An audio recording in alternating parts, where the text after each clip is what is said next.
వయసు పెరుగుతున్నది. వాళ్ళతో పాటు వాళ్ళు మరి మానవ వంశంలో పుట్టినటువంటి రాజులు వారు. మరి ఆ రాజ లక్షణాలు రావాలంటే వాళ్ళు కూడా రాజ్యం యొక్క అవసరం నేర్చుకోవాలి. అంటే వేట నేర్చుకోవాలి, సామాన్య ప్రజలను పరిపాలించే నిర్వేదాలను నేర్చుకోవాలి, ఇవి నేర్చుకోవాలి. రాముడికి వయసు పెరుగుతుంది, 10-11 సంవత్సరాలకి ఒక రోజున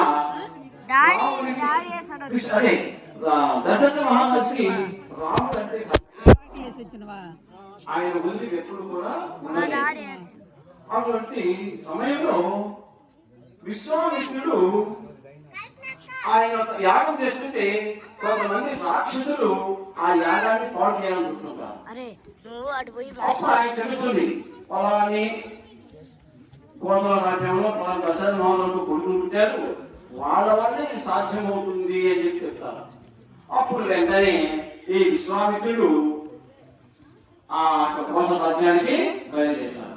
బయలుదేరి అప్పుడు భూమి కాబట్టి ఆయన ఈ దశరథ మహారాజు ఆయన సాధారణ లోపల ఆహ్వానించి ఆయన ఒక సింహాసనం వేసి కూర్చోబెట్టి ఆయన పాద పూజ చేసిన తర్వాత ఏమిటి వారు మీరు ఇట్లా వచ్చారు, ఏమి చూశారు, నాకు ఒక మాట ఇస్తే చెప్తాను అంటారు. రాజులు ఆగిన మాట తప్పకూడదు. అందువల్ల సరే మీరేం కోరినా నేను ఒక మాట తప్పనని కాదు, మాట ఇస్తాను, చేతిలో చేయి చెబుతాను అన్నమాట. ఏమి లేదు, ఇట్లా నేను పలానా యాగం చేస్తున్నాను. ఆ యాగం చేస్తుంటే కొంతమంది రాక్షసులు ఈ యాగాన్ని పాడు చేస్తున్నారు, నీ పెద్ద కుమారుని నాతో పంపించాలి అంటారు. అంటే అప్పుడు దశరథుడు ఏమంటాడు, అయ్యా వాడికి ఇంకా 12 సంవత్సరాలు నిండలేదు, చిన్న వయసులోనే నన్ను వదిలిపెట్టి నేను దగ్గర ఎట్ట పంపించేది అంటాడు. రాజీ పక్కన రాజు నువ్వు నాకు మాట ఇచ్చావు, రాజుల మాట తప్పకూడదు, ఆడిన మాట తప్పకూడదు, కాబట్టి నువ్వు వెంటనే నీ కొడుకు నాతో పంపించేసి ఇద్దరిని రాముని లక్ష్మణుని అంటే మిగతా చిన్నపిల్లగా. అప్పుడు అయినా మనసు ఒప్పుకోగా నువ్వు నాతో పంపించబట్టి నువ్వు ఆడిన మాట తప్పుతావు, నువ్వు రాజువే కాదు, మీ వంశంలో నువ్వు కుల ప్రశ్నుడే కాదు, ఇంతవరకు మీ వంశంలో ఎవరు తప్పలేదు. వాళ్ళ వంశంలో తప్పని ఎవరు చెప్పండి, సత్యహరిశ్చంద్రుడు నాకు చెప్పారా, చివరి వరకు కూడా నిజాన్నే పట్టుకుని వెళ్ళాలి హరిశ్చంద్రుడు. అందువల్ల ఆ హరిశ్చంద్రుడు అంటే వంశంలో నువ్వు మాట తప్పావంటే నీకు పుట్టగతులు ఉండవు, నువ్వు తప్పనిసరిగా నా మాట చెల్లించాల్సిందంట. అప్పుడు నేను మా కొడుకుని వదులుకోలేక మళ్ళా ఆయన ఏం శపిస్తాడో అనే భయంతో వెంటనే ఇద్దరిని పంపించడానికి అంగీకరిస్తాడు అన్నమాట. జై శ్రీరామ్.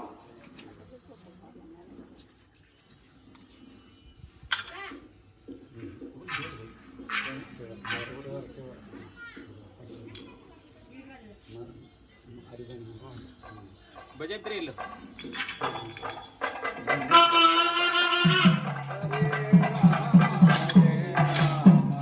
రామ రామ హరి హరి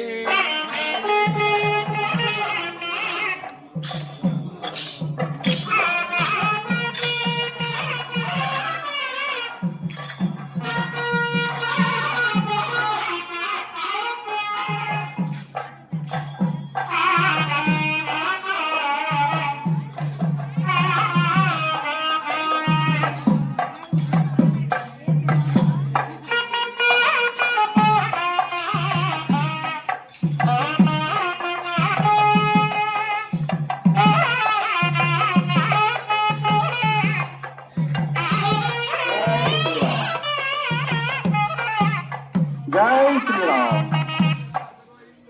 గోవిందో హరి. ఇలా విశ్వామిత్రుడు మాటను ఆడి తప్పకుండా రాముల వారిని లక్ష్మణుని ఇద్దరిని విశ్వామిత్రుడితో పంపిస్తూ ఉంటారు. చాలా దూరం వెళ్తారు, బాగా రాత్రి అవుతుంది, పడుకుంటారు. రాముడు లక్ష్మణుడు విశ్వామిత్రుడు. తెల్లవారుతుంది. రాముడు చిన్న వయసు కాబట్టి బాగా నిద్ర పట్టి ఇద్దరు కూడా బాగా గొర్రె నిద్ర చల్లగా నిద్రపోతుంటారు. అప్పుడు రాముడు వారు ఆయన ఏమంటారు, అయ్యా రామా మేలుకోవయ్యా, తెల్లవారింది రే మేలుకో అని చెప్పి ఆయన చెప్పి మళ్ళా ఇలా విధిగా దొల్ల స్నానం పట్టి పోతారు. పోతేనే ఆయన యజ్ఞశాల దగ్గరికి పోతారు. పోయిన తర్వాత అందరినీ కూడా ఇద్దరు కలిసి చంపే చేస్తారు. అయిన తర్వాత ఆ యాగం తీసుకొని ఈ విశ్వామిత్రుడు ఈ ఇద్దరిని తీసుకుపోతాడు. ఎక్కడికి తీసుకెళ్తారు? మిథిలా నగరానికి తీసుకెళ్తారు. అప్పుడు మిథిలా నగరంలో జనక మహారాజు సీతాదేవికి స్వయంవరం ఏర్పాటు చేసుకుంటాడు అన్నమాట. స్వయంవరం అంటే స్వయంగా ఆమె మెచ్చి దండ వేయడము,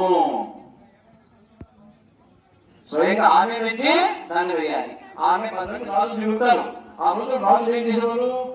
వివాహం అంటే అందరూ వచ్చి అక్కడికి రాజులంతా వరుసగా నిలబడేవారు. ఈమెకి ఎవరిమే ఇష్టం వాళ్ళు దండేస్తే ఆమె ఓరు నాకు వస్తలేక అన్నమాట. అదే ఆమె స్వయంగా చేసేది కాబట్టి వరం, అదే స్వయం వరం వచ్చేసారు.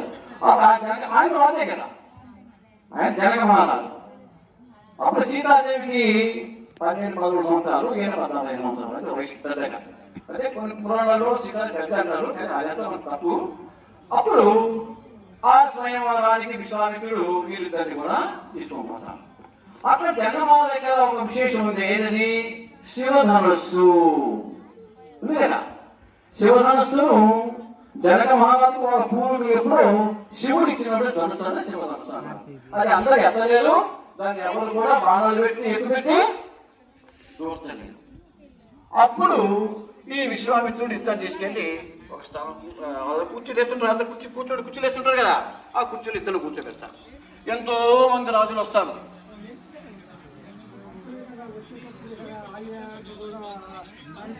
అక్కడ వచ్చింది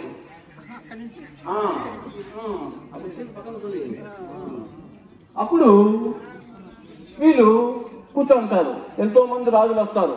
మొట్టమొదటి ఏం చేయాలి? ఆయన పెళ్లి చేసుకోవాలంటే ఆ శివధనస్సును ఎత్తి విల్లు ఎక్కుపెట్టి విడవాలి. ఎంతో మంది రాజులు వస్తారు. అసలు ఆ విల్లు ఆ యొక్క ధనుసునే పైకి ఎత్తలేకపోతారు. వాళ్ళు అందరూ తప్పులు ఒప్పుకుంటారు, వెళ్ళిపోతారు. అప్పుడు విశ్వామిత్రుడు రాముని సైగ చేస్తారు. రామాన్ని కనగానే ఆయన వెళ్ళి ఒక చేత పట్టుకుంటూనే దూది పింజలాగా గాలికి దూది ఎట్లా వేస్తుందండి అట్లా లేచి విల్లుతో బాణాన్ని ఎత్తిపెట్టేస్తారు. అప్పుడు ఆ విల్లు ఏమవుతుంది? ఆ శివధనస్సు విరిగిపోతుంది అన్నమాట.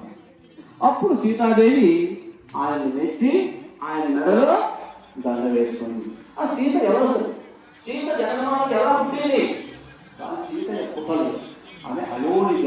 అయోనిజ అంటే మనిషికి పుట్టిన మనిషి కాదు అని అర్థం. అయోనిజ అంటే మనిషికి పుట్టిన వాడు కాదు అని అర్థం అన్నమాట. అంటే దంపతులకు పుట్టిన వాళ్ళు కాదు అని అర్థం.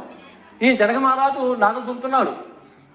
దుంటుంటే ఎక్కడో ఒక చోట ఆ నాగేటు సాలు అంటారు, పసుపు ఉంటుంది కదా, దాని సాలు అంటారు.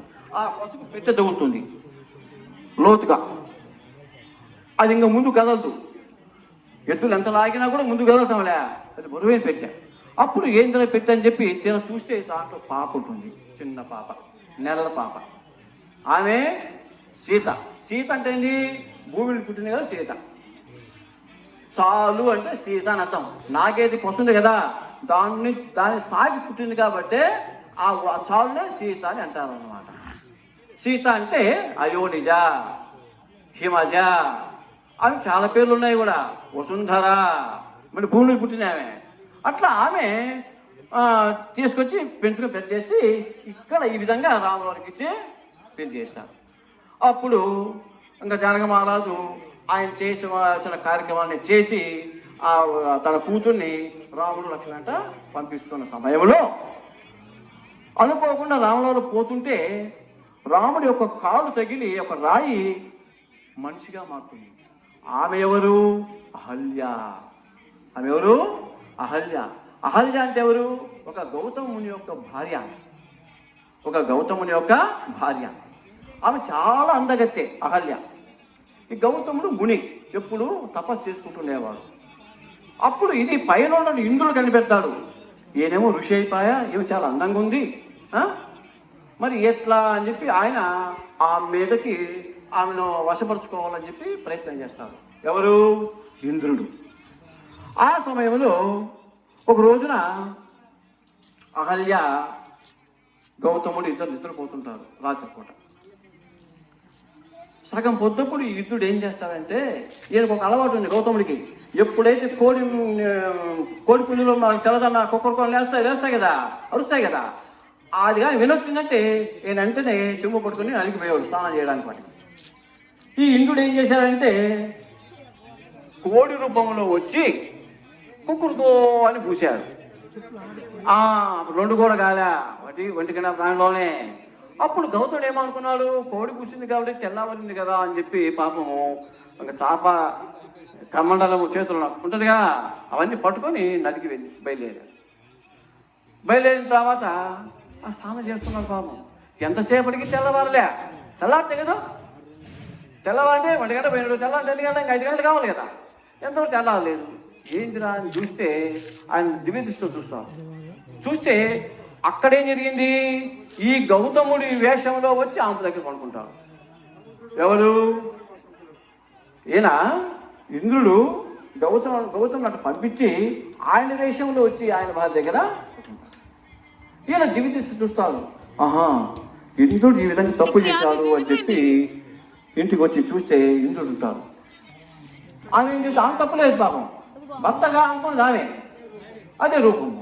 అప్పుడు ఆమె ఆ సమయంలో ఈ యొక్క గౌతముడు ఇంద్రుడిని శపిస్తాడు. ఏమని? నీకు ఒళ్ళంతా కళ్ళేను, నీకు ఎక్కడ పెట్టా కూడా కళ్ళే, నువ్వు దృష్టి మాంచి నా భార్యతో సంభవం చేసావు కాబట్టి నీకు ఒళ్ళంతా కళ్ళేను అని చెప్పి చెబుతాడు. ఆయనకు శాపం పెట్టాడు. ఒక్క నిమిషంలో ఇంకా ఆయనకు ఒళ్ళంతా ఇంకా ఏమి లేదు, శరీరం ఏముండదు, మొత్తం కళ్ళే.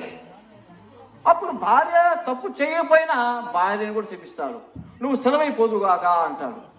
ఆ శిలే ఈ అహల్య, అన్నమాట. సాయిరాం.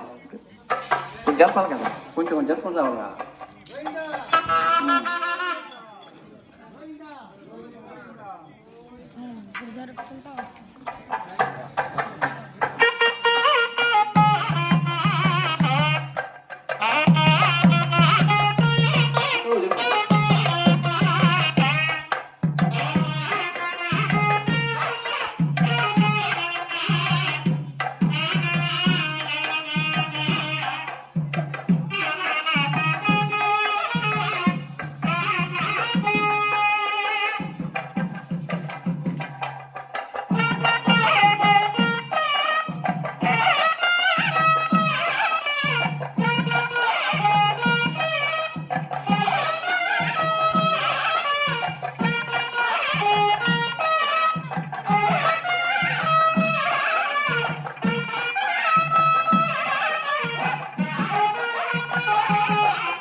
జై శ్రీరామ్.